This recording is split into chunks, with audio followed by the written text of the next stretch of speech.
দ্বিতীয় শ্রেণীর ছাত্রছাত্রীরা, আশা করি তোমরা সবাই ভালো আছো। সবার তোমাদেরকে আন্তরিক শুভেচ্ছা এবং সকলের প্রতি শুভেচ্ছা রইল। তাই আমি তোমাদের কিন্তু এখন আমরা কিন্তু এই যে 41 পাতা পর্যন্ত শেষ করছি, তাই না? তারপরে তোমাদের কি আছে, যোগের ধারণা। হ্যাঁ, যুগের ধারণা কিন্তু আমি প্রথমেই ক্লাসে কিন্তু যুগের ধারণা তোমাদের দিচ্ছি। হ্যাঁ, ওইটা কিন্তু আমি সুন্দর করে বুঝাই দিছি যে তোমাদের কর গোনাটা শিখতে হবে। কর গোনাটা শিখাইয়া আমি এখন কিন্তু সুন্দরভাবে যুগের ধারণা দিয়ে দিচ্ছি এবং বিয়োগের ধারণাও দিচ্ছি। তাহলে তোমরা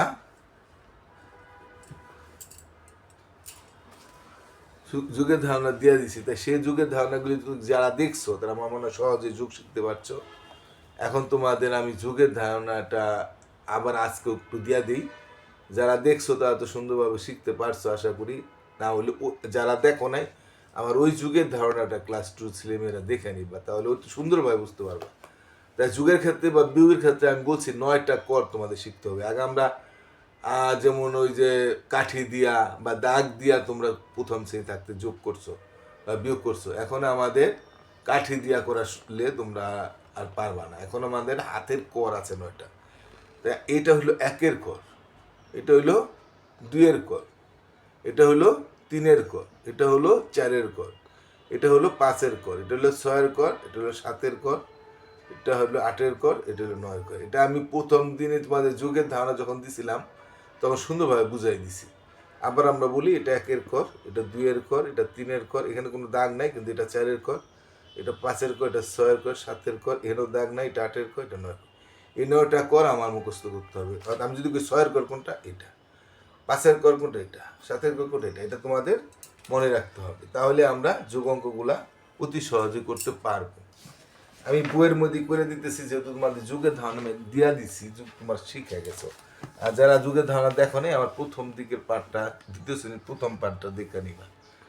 এবার আমরা দেখি বইয়ের মধ্যে তোমাদের কি যুগ দিছে। বই কি যুগ আছে দেখো তো। এই যে যোগ করি, 42 পাতায় আছে। 3-2, 3-2 আছে, 3-0 আছে, তারপর আছে 5-1, 1-4, 3-2। এটা একদম হাতে ছাড়া যোগ, একেবারে সহজ যোগ। এই শূন্যর কোনো কিছু না, তাই এই 2 শূন্যর সাথে 2 যোগ করলে 2ই থাকে। 3 আর 3 কত? আমরা অনেকে জানি 3 আর 3 6। তাই আমরা কর গুনি। হ্যাঁ, 3 আর 3 কত? 3-এর কর কোনটা? এটা না?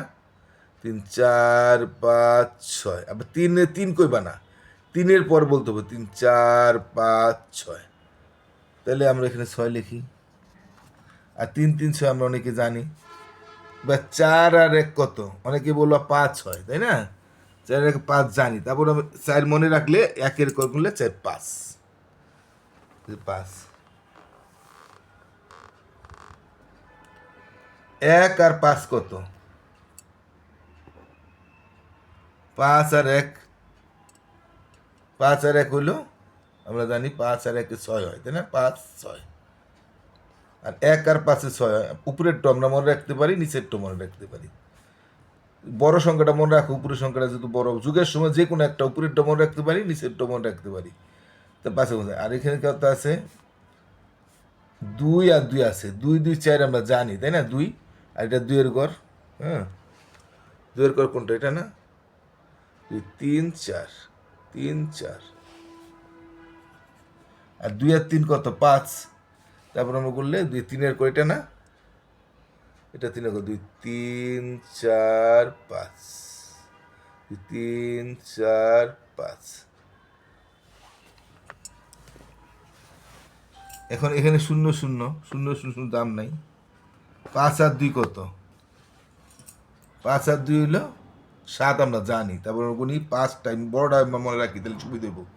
2-এর কর পর্যন্ত কি? 5, 6, 7, আর 6, 7, 2-এর কর এটা, আমরা 7 লিখি।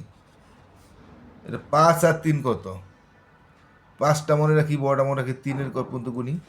5, 6, 7, 8, 3-এর কর। 5, 6, 7, 8। আর 6 আর 1 কত? 6টা বড়টা মনে রাখি, 6 আর 1 7। নিচেরটা বড় হইলে নিচেরটা মনে রাখি, যে কোনো একটা মনে রেখে পরেরটা গুনলি হয়ে যায়। হ্যাঁ, 6 মনে রাখলে 1 পর্যন্ত গুনতে, আর 1 মনে রাখলে আবার 6 পর্যন্ত গুনতে হইব, তাইলে একটু কঠিন হয়ে যায়, তাই আমরা বড়টাই মনে রাখলাম। হ্যাঁ, তাহলে আমাদের এই যুগগুলো এত সহজ না। আচ্ছা, আমি যদি একটা আর দুইটা যোগ দিই, 5 5 4 3, তো এটা কত হয়?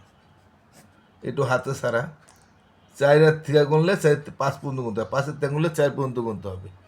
তো বড়ে আমরা মনে রাখি 5 আর 4 এবং কয়লে 6 7 8 9। আবার যদি আমরা 4 মনে রাখতাম তাহলে 5 পর্যন্ত গুনতে হতো, তাহলে 5 6 7 8 9 একই হবে, তাহলে 9 না। এটা 5 আর 3 আছে, 3 মনে রেখে আমরা 5 মনে রাখি, ঠিক আছে?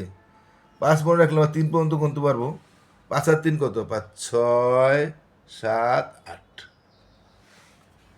এটা হাতে নাই, তা হাতে দেওয়াটাও আমি শিখাই দিচ্ছি যে তোমরা তোমরা পারবা, কিন্তু আমি এখানে হাতের সারাটাই করাইলাম, যেহেতু বইয়ের মধ্যে হাতের সারাটা আছে। আর এই অঙ্কটা যদি করি, এই যেখানে দেখো এই যোগটা যদি আমরা করি, তো এটা আছে 6, একক একক যোগ করবা 6, আর এর আছে 2। এই একক একক, এটা একক, এটা দশক। একক 6 আর 2 কত হয়? 6 7 8, 6 7 8 8। তাহলে এই আমরা ডাইন ধারে লিখবো এই 8টা, বুঝছো? বাম ধারে লিখবো না, এই 8টা আমরা ডান ধারে লিখবো। আবার 3 আর 2 কত? 3 4 5, 4 5 বাম ধারে লিখবো। এবার এই অঙ্কটা যদি করি আমরা, 5 আর 2 কত? 5 6 7, 7 আর 1 কত? 8। আমরা যে কোনো একটা মনে রাখতে পারি, 5 বড়টা মনে রাখলে ষোলোটা গুণ হয়ে যায়। 5 আর 2 5 6 7, আর 7 মনে লাগে 7 আর 1 8।